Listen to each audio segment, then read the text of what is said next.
അപ്പോൾ നമ്മൾ ഈ സെക്ഷനിൽ പഠിക്കാൻ പോകുന്നത് എന്താ വെച്ച് കഴിഞ്ഞാൽ ഫംഗ്ഷൻ പോയിന്റർ ആണ്.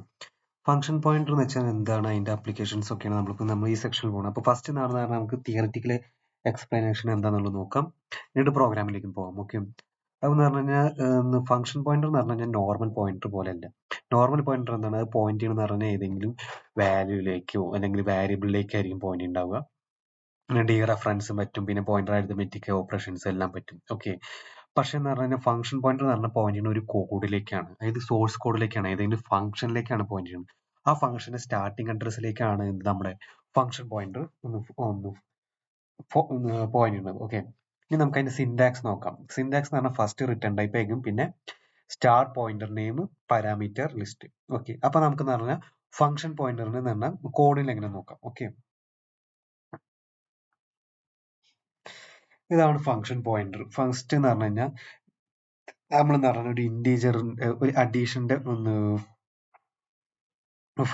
അഡീഷന്റെ ഒരു ഇത് എഴുതി. ഓക്കെ, ഒന്ന് ഫംഗ്ഷൻ അപ്പൊ എന്ന് പറഞ്ഞാൽ എന്തൊക്കെയാണ്, ഇന്റീജർ എന്ന് പറഞ്ഞാൽ റിട്ടേൺ ടൈപ്പ് ആണ്. ഇന്റ് റിട്ടേൺ ടൈപ്പ്, രണ്ട് വാല്യൂസ് എന്ന് പറഞ്ഞാൽ ആർഗ്യുമെന്റ്സ് ആയിട്ട് ഇന്റീജേഴ്സ്. അപ്പൊ എന്ന് പറഞ്ഞാൽ നമ്മുടെ ഫംഗ്ഷൻ പോയിന്റർ എന്ന് പറഞ്ഞു കഴിഞ്ഞാൽ അതേപോലെ ആയിരിക്കണം ഡിക്ലെയർ ചെയ്യേണ്ടത്. എന്ത്, ഇന്റ്, പിന്നെ എന്ന് പറഞ്ഞു കഴിഞ്ഞാൽ ഈ ബ്രാക്കറ്റ്, ഈ പാരന്തസിന്റെ ഉള്ളിൽ തന്നെ ആയിരിക്കണം സ്റ്റാർ ഫംഗ്ഷൻ അതായത് ഫംഗ്ഷൻ പോയിന്ററിന്റെ നെയിം, പിന്നെ എന്ന് പറഞ്ഞു കഴിഞ്ഞാൽ ആ ബ്രാക്കറ്റ് കഴിഞ്ഞിട്ട് അടുത്ത ബ്രാക്കറ്റില് ഇന്റ്, അതായത് ഈ ഇന്റും കൊടുക്കാനുള്ള കാരണം എന്ന് വെച്ച് കഴിഞ്ഞാൽ ഇതേ ഡാറ്റ ടൈപ്പ്, ഇതിൽ ഡാറ്റ ടൈപ്പ് ഏതാണ്, രണ്ട് ഡാറ്റ ടൈപ്പ് ഉള്ളത്. അപ്പൊ അതേ ഡാറ്റ ടൈപ്പ് ആണ് ഇവിടെ നമ്മൾ കൊടുക്കേണ്ടത്. ഓക്കെ, എന്നാൽ മാത്രം നമുക്ക് എന്ത് ചെയ്യാൻ പറ്റുള്ളൂ, അസൈൻ ചെയ്യാൻ പറ്റുള്ളൂ. അപ്പൊ എന്ന് പറഞ്ഞാൽ രണ്ട് ഡാറ്റ ടൈപ്പ്, അപ്പോൾ ഇന്റ് അഡീഷൻ. ഇനി എന്ന് പറഞ്ഞാൽ എന്താണ് റിസൾട്ട് എന്ന് പറഞ്ഞു കഴിഞ്ഞാൽ എന്തായി, റിസൾട്ട് എന്ന് പറഞ്ഞാൽ നമ്മൾ ഈ ഫംഗ്ഷൻ പോയിന്റർ കോൾ ചെയ്താൽ മതി. എങ്ങനെയാണ് ഫംഗ്ഷൻ പോയിന്റർ കോൾ ചെയ്യുക, ഫംഗ്ഷൻ പോയിന്റർ പിന്നെ എന്ന് പറഞ്ഞാൽ ആർഗ്യുമെന്റ്സ്, ഈ ആർഗ്യുമെന്റ്സ് നമുക്ക് ജസ്റ്റ് കോൾ ചെയ്താൽ മതി. അതെന്ന് പറഞ്ഞാൽ എന്താ, നമുക്കൊന്ന് റിസൾട്ട് നോക്കി നോക്കാം. റിസൾട്ട് എന്ന് പറഞ്ഞാൽ 30. ഇപ്പൊ അവിടെ നിന്ന് പറഞ്ഞു കഴിഞ്ഞാൽ 14 കൊടുത്ത് എന്താണ്, ഇനി എന്ന് പറഞ്ഞാൽ നമുക്ക് ഫംഗ്ഷൻ പോയിന്റർ അറേ എന്താണെന്ന് നോക്കാം. ഫംഗ്ഷൻ പോയിന്റർ അറേ എന്ന് പറഞ്ഞാൽ ഞാൻ ഇതേപോലെ തന്നെ വേറെ ഒരു ഫംഗ്ഷൻ കൂടി എഴുതി, സബ്സ്ട്രാക്ട്. സബ്സ്ട്രാക്ട് എന്ന് പറഞ്ഞിട്ട് എന്താണ്, നമ്മളിതാ ഞാനിതാ ഇന്റ് എ ഇന്റ് ബി എന്നിട്ട് തന്നെ ഞാൻ വേറെ ഫംഗ്ഷൻ എഴുതി. എന്ന് പറഞ്ഞാൽ റിട്ടേൺ എ മൈനസ് ബി. എന്നിട്ട് എന്ന് പറഞ്ഞാൽ എന്താണ്, ഇവിടെ എന്ന് പറഞ്ഞു കഴിഞ്ഞാൽ ഞാൻ അറേ അല്ലേ, അപ്പൊ അറേ എന്ന് പറഞ്ഞാൽ ഇങ്ങനെ ആക്കണം. അറേ എന്ന് പറഞ്ഞാൽ നമ്മൾ എന്ത് ചെയ്യണം, ബ്രാക്കറ്റ് കൊടുക്കണം. ഓക്കെ, ഫംഗ്ഷൻസ് പോയിന്റർ എന്നിട്ട് ബ്രാക്കറ്റ് നെയിം, പിന്നെ പറഞ്ഞാൽ എന്താണ്, ഇവിടെ എന്ന് പറഞ്ഞു കഴിഞ്ഞാൽ നമ്മൾ അറേ മോഡൽ തന്നെ എഴുതണം. എന്താണ്, ആഡ്, പിന്നെന്താണ് സബ്സ്ട്രാക്ട്.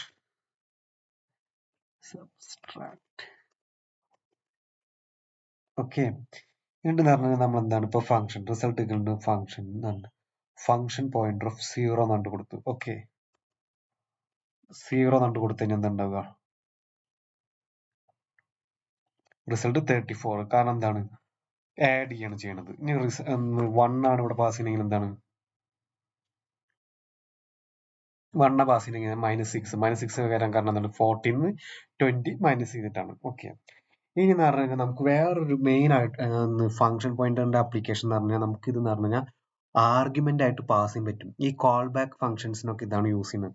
അതായത് വേറൊരു ഫംഗ്ഷന്റെ ആർഗ്യുമെന്റ് ആയിട്ട് നമുക്ക് പാസ് ചെയ്യാൻ പറ്റും. അപ്പൊ ആ ഫംഗ്ഷൻ എന്ന് പറഞ്ഞാൽ നമുക്ക് ഇവിടെ എഴുതി നോക്കാം. ഓക്കെ, എന്ന് പറഞ്ഞു കഴിഞ്ഞാൽ ഇന്റ് എന്ന് പറഞ്ഞിട്ട് നമുക്ക് നോക്കി നോക്കാം, ഇന്റ് ഓപ്പറേഷൻ. ഓക്കെ, ഇന്റ് പറഞ്ഞിട്ട് ഓപ്പറേഷൻ ഓപ്പറേറ്റ് മതി. എന്നിട്ട് പറഞ്ഞാൽ നമുക്ക് പറഞ്ഞാൽ ഇന്റ് എക്സ് ഇന്റ് വൈ എന്നിട്ട് കൊടുത്തു. പിന്നെ പറഞ്ഞാൽ ഈ തേർഡ് ആർഗ്യുമെന്റ് ഞാൻ കൊടുക്കുന്നത് പറഞ്ഞു കഴിഞ്ഞാൽ നമ്മുടെ ഫംഗ്ഷൻ പോയിന്റർ ആണ്. അപ്പൊ ഫംഗ്ഷൻ പോയിന്റർ എന്ന് പറഞ്ഞാൽ എന്താണ്, ഞാനിത് ഈ ഫംഗ്ഷൻ പോയിന്റർ ആണ് നമ്മൾ കൊടുക്കുന്നത്. അതായത് എന്താണ് ഓപ്പറേഷൻ, നമുക്ക് ഇഷ്ടമുള്ള കൊടുക്കാലോ, ഓപ്പറേഷൻ. ഓക്കെ, ഞാൻ ഓപ്പറേഷൻ എന്നിട്ട് കൊടുത്തു. എന്നിട്ട് പറഞ്ഞു കഴിഞ്ഞാൽ നമുക്ക് ആർഗ്യുമെന്റ്, ഇങ്ങനെയാണ് ഫംഗ്ഷൻ പോയിന്റർ എന്ന് പറഞ്ഞാൽ നമുക്ക് ആർഗ്യുമെന്റ് ആയിട്ട് ഒരു വേറൊരു ഫംഗ്ഷനിൽ കൊടുക്കാൻ പറ്റുക. ഓക്കെ, എന്ന് പറഞ്ഞു കഴിഞ്ഞാൽ നമ്മളിതാ എന്ന് പറഞ്ഞാൽ റിട്ടേൺ എന്നിട്ട് എന്താണ് നമുക്ക് കൊടുക്കാം, ഇന്റ് റിസൾട്ട് എന്ന് എഴുതി. ഓക്കെ, ഇന്റ് റിസൾട്ട് എന്നിട്ട് okay, operation x y. Okay, operation x y. എന്നിട്ട് എന്താണ് റിട്ടേൺ റിസൾട്ട്. ഓക്കെ, എന്നിട്ടെന്ന് പറഞ്ഞാൽ ഞാൻ ഈ ഫംഗ്ഷനാണ് ഇപ്പൊ ഇനി കോൾ ചെയ്യാൻ പോണത്. ഓക്കെ,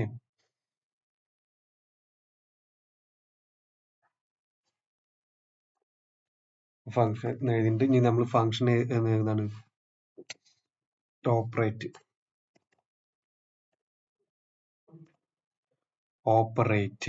എ ബി ആഡ് എന്നിട്ട് ഇട്ടു. എന്നിട്ടെന്താ ഇന്റ് റിസൾട്ട് ഈക്വൽ ടു എന്നിട്ട് ഇട്ടു. Okay, printf result.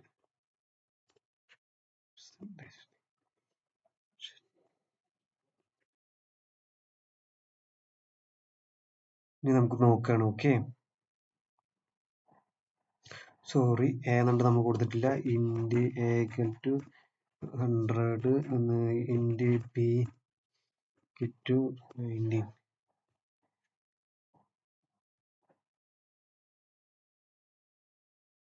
ഇപ്പൊ രണ്ടും കൂടി ആഡ് ചെയ്യാണ് നമുക്ക് കാണുന്നത്.